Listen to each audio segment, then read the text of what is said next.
Olá pessoal, boa noite. Eu sou a Viviane, eu sou membro da Igreja Cristã da Família, da Unidade lá da Penha, e eu quero compartilhar com vocês aqui nos próximos minutos um pouco da palavra de Deus, um pouco do que tem acontecido nesse tempo, tanto na minha vida quanto com a igreja, e que a gente possa, como diz o tema, um tempo de edificar, que a gente possa sair um pouco mais edificado, que a gente possa refletir um pouco mais na palavra do Senhor e entender os planos de Deus para esse momento. Eu estava em Curitiba, né? Alguns, quem anda mais próximo sabem, eu estive em Curitiba em dezembro e fiquei até março com o Lucas, né, o meu filho, para fazer uma cirurgia aí do quadril, do fêmur. Meu filho é cadeirante e a gente tá com a expectativa de que ele possa andar, e Deus tem dado os meios para isso. E eu voltei, já estava confinada lá por um tempo, né? Apesar de estar numa casa maravilhosa, de pessoas que nos receberam, eu estava dentro de casa porque o Lucas estava totalmente engessado e eu grávida, agora de 7 meses, tinha dificuldade de me locomover. Então eu acabei ficando presa por esse período. Cheguei na sexta-feira em São Paulo e na quinta seguinte São Paulo fechou. Eu trabalho dentro de um shopping, o shopping foi decretado fechamento e a previsão é de retorno a partir aí de 30 de abril. É a data inicial, a gente não sabe até quando. E eu tinha tudo para reclamar, eu tinha tudo para falar, e agora? Agora que eu ia montar meu enxoval, agora que eu ia poder sair de casa, agora que eu poderia ver os meus pais que eu não vejo desde o ano novo. E Deus tem falado ao meu coração desse tempo. E eu quero compartilhar com vocês sobre isso. Não sei se vocês têm Bíblia, eu tô com o computador aberto, então quando eu olhar um pouquinho para cima, porque eu tô olhando pro computador para ler, para é mais fácil, eu queria compartilhar com vocês Filipenses 4. Filipenses 4, ele é uma carta de Paulo para a igreja de Filipos. E ele é um tempo que ele tá passando por algumas necessidades, inclusive materiais, né? E ele sauda a igreja. Eu acho sensacional porque é a forma como eu quero saudar vocês. Portanto, meus irmãos, a quem amo e de quem tenho saudade, vocês que são a minha alegria e a minha coroa, permaneçam assim, firmes no Senhor, ó amados. Queridos, permaneçam firmes.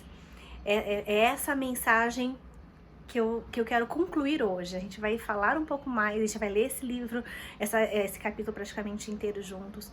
E eu queria dividir com vocês isso. Permaneçam firmes.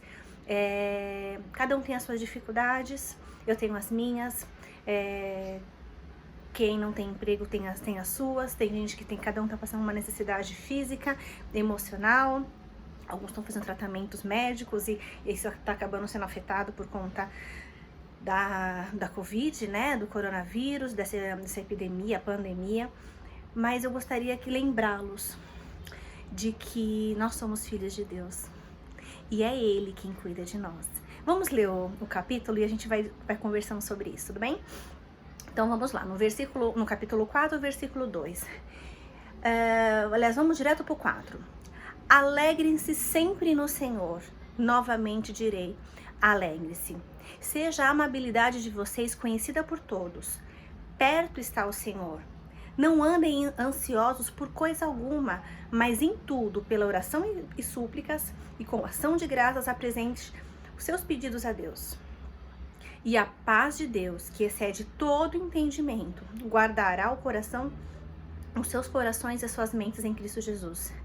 Finalmente, irmãos, tudo que for verdadeiro, tudo que for nobre, tudo que for correto, tudo que for puro, tudo que for amável, tudo que for de boa fama, se houver algo de excelente ou digno de louvor, pense nessas coisas. Olha aqui, gente, tudo que vocês aprenderam, receberam, ouviram e viram em mim, ponham-no em prática, e o Deus de paz estará com vocês. Eu vou pular para o 12. Eu sei o que é passar necessidade, eu sei o que é ter fartura. Aprendi o segredo de viver contente em toda e qualquer situação. Seja bem alimentado, seja com fome, tendo muito ou passando necessidade. Tudo posso naquele que me fortalece. Esse versículo é bem famoso, né? Apesar disso, vocês fizeram bem. Aqui ele tá falando do bem que ele recebeu desses amigos. E aqui vamos para o 19. E o meu Deus suprirá todas as necessidades de vocês, de acordo com as suas gloriosas riquezas em Cristo Jesus. Querido, o que eu tenho sentido nesse tempo é que é a hora da igreja viver o que está na Bíblia. Porque não é fácil. É muito fácil se alegrar nos dias que tá tudo bem. Mas ali fala, alegrai-vos. E novamente eu digo, alegrai-vos. A nossa alegria, ela não pode depender das circunstâncias. A nossa alegria, ela tem que vir do Senhor. E é o que Paulo diz aqui. E uma coisa que eu tenho meditado muito essa semana é que tá chegando o tempo de nós vivermos e colocarmos em prática tudo que nós aprendemos, tudo que está escrito na Bíblia. Uma coisa bem bacana que eu estava meditando e estudando é porque Deus sempre supriu as necessidades do povo de Israel no Antigo Testamento. Então o povo estava no deserto e tinha lá o maná diário, todos os dias vinha, Deus supria a necessidade. Todo o tempo, tava sol, Deus colocava nuvem. Tava frio à noite no deserto, eram colunas de fogo em volta do povo de Israel para protegê-los e guardá-lo. Não faltou sapato, não faltou roupa, não faltou alimento. O povo reclamou que queria, só maná, que é um pão, né? Deus mandou a carne. Então, é incrível como Deus sempre supriu as necessidades do seu povo. E quando a gente entra num momento de dificuldade, bate o desespero e bate o medo. E eu tava refletindo na semana passada, até compartilhei com algumas pessoas, que quando os discípulos estavam no barco juntos, Jesus não estava, Jesus tinha ido orar, começou uma grande tempestade e eles viram alguém no meio do mar e eles viram que era Jesus e Pedro quis ir até Jesus.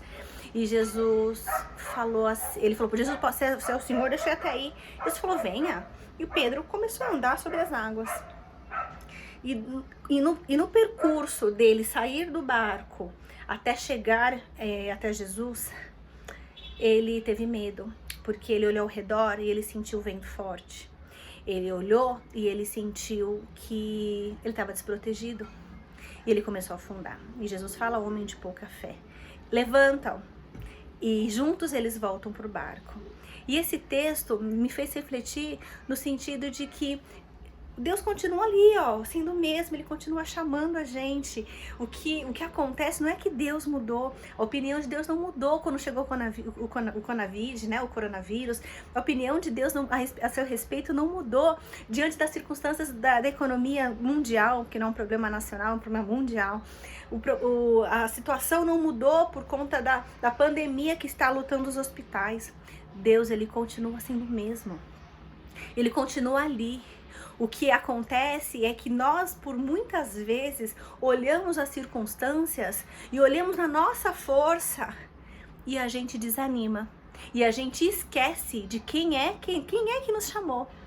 E o que eu gostaria de compartilhar com você hoje, querido, é para você continuar olhando para o alvo, para você continuar olhando para Jesus, porque se você olhar a Bíblia, Ele continua sendo o mesmo, Deus continua sendo o mesmo Deus continua com o mesmo poder, Ele é a nossa força, Ele é a nossa alegria, Ele conhece todas as nossas necessidades antes mesmo de nós precisarmos.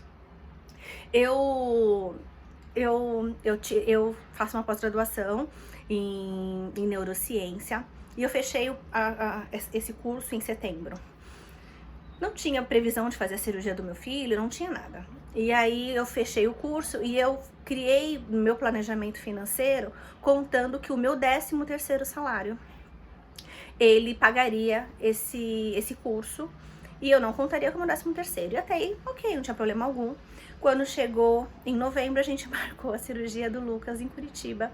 E eu teria que ficar lá por 2 meses, janeiro, fevereiro e março, né? Dava uns 60 e poucos dias. E eu teria que me afastar do trabalho, eu teria que abrir mão do meu salário. E eu criei que Deus estava nesse processo. Então eu e meu marido tocamos o barco, assumimos a responsabilidade, vamos embora, pedi licença no meu trabalho. Nesse meio tempo eu descobri que eu estava grávida. E as coisas começaram a acontecer. Eu sabia que Deus estava nisso, e por eu saber que Deus estava nesse processo dessa cirurgia, que são inúmeros detalhes, eu não vou ficar contando, porque senão meu tempo aqui não vai dar. Mas eu quero mostrar para vocês que antes que a gente precisa, Deus já providencia. E aí quando nós marcamos de ir para Curitiba, fizemos a primeira cirurgia, e a igreja se uniu, e ela falou, não, a gente vai ajudar vocês. Alguns amigos se uniram, inclusive financeiramente, para nos ajudar. E quando a igreja falou, olha, a gente vai te ajudar, eu já tinha conseguido uma quantidade, né, um valor que era o suficiente pra gente se manter nesse período em Curitiba. E eu falei, olha, a gente não precisa mais, eu quero agradecer a igreja, a gente não precisa mais. E aí a Karen, que é a esposa do pastor Ailton, ela falou, olha, eu tava orando por você e Deus pediu pra te falar que todas as necessidades com relação ao Lucas estão supridas, mas Deus tá te mandando uma quantia a mais, porque você vai abençoar uma pessoa lá. Eu falei, amém. E eu não rejeitei, falei, amém. E eu tava no processo de tentar fazer com que o convênio pagasse as fisioterapias do Lucas, porque até então nós teríamos que pagar, era um valor bem alto, 60 dias de fisioterapia praticamente. E enquanto eu tava lá, eu comecei a pagar a fisioterapia, né? Pagamos um pacote de 10 sessões iniciais. E aí eu conheci uma mãe e eu senti que era aquela família que eu precisava ajudar. E não sabia como, não sabia quanto, não sabia nada ainda. E aí eu falei pro meu esposo, eu falei, olha, nós pagamos um valor da fisioterapia. Caso o convênio aprove, eu gostaria de saber se você topa de entrar comigo nessa ideia de doar esse valor que nós já pagamos para fisioterapia para essa família. Porque eu acredito que seja essa família que a gente vai ajudar. Ele falou, combinado. Então logo o convênio aprovou, nós conseguimos a aprovação de todo esse processo da fisioterapia ser paga pelo convênio. Eu liguei pra mãe dessa criança que fazia fisioterapia, ela falou, olha, eu consegui o reembolso do convênio e o valor que eu tô pago eu não vou pegar de volta, eu tô transferindo pro seu filho. Era um valor de 10 sessões. E ela falou assim, Vivi, o meu carro quebrou essa semana e o dinheiro que seria para pagar a fisioterapia, eu paguei o carro. E é exatamente o mesmo valor.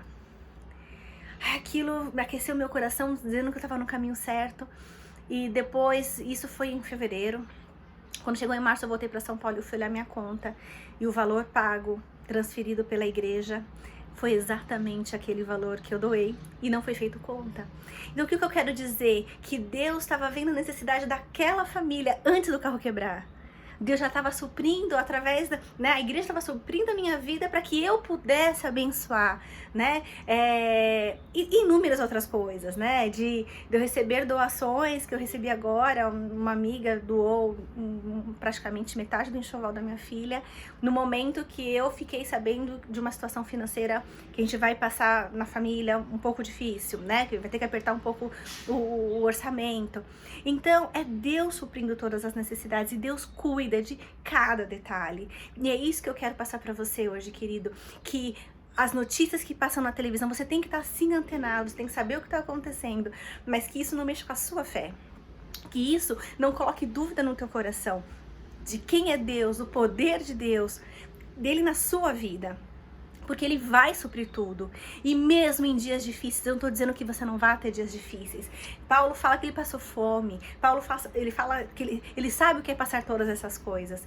Mas ele sabe que ele pode todas as coisas em Cristo Jesus. E nós, eu e você, podemos também todas as coisas em Cristo Jesus. Nós podemos passar por essa situação difícil, sabendo que Deus vai suprir todas as necessidades. E não só isso, querido. Deus vai te dar tanto. Não estou dizendo só financeiramente, espiritualmente, para que você possa ajudar outros. Porque quando a gente dá, a gente ganha 2 vezes mais. Então agora é a hora de você poder falar com teu amigo do trabalho, que está com dificuldade, que está desesperado. Agora é a hora dele conhecer Jesus através de você. Esse é o tempo que a igreja vai viver os milagres. Ela vai ser o milagre. Sabe o que é a igreja? Não é aquele prédio que está com as portas fechadas. A igreja sou eu e você.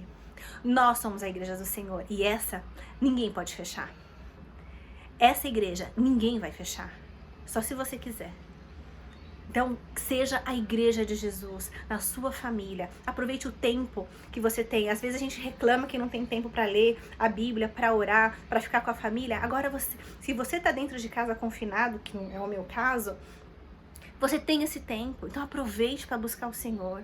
Aproveite para ler. Aproveite para curtir o seu filho, curtir os seus pais. Se você tem que trabalhar, que você seja a luz no seu trabalho. Se você é autônomo, creia que Deus Ele vai suprir todas as suas necessidades. Um dia de cada vez, como foi no deserto com maná, era todos os dias a porçãozinha do dia. Não vai faltar. Porque vocês olham os lírios do campo, tá lá em Mateus, que não semeiam, eles não plantam, e Deus cuida deles. E você, querido, que é a criação, a imagem e semelhança de Deus, Ele tá olhando para você, Ele tá cuidando de você, e Ele não vai te desamparar. Coloque em prática tudo que você ouviu. Leia a Bíblia, leia aqueles milagres. Aquilo não é história, para colocar só historinha. Aquilo ali é vida.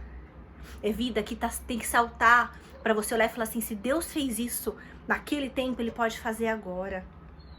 Que você seja instrumento de Deus. Eu quero te encorajar a isso. Que você seja instrumento de Deus. Que você olhe o que tem de bom. A Bel falou na sexta-feira passada sobre gratidão. Seja grato pelo que está acontecendo. Não pela situação, mas pelo que você tem. Pelo que você é. Porque você tem a Deus. Sabe, você tem Jesus na sua vida.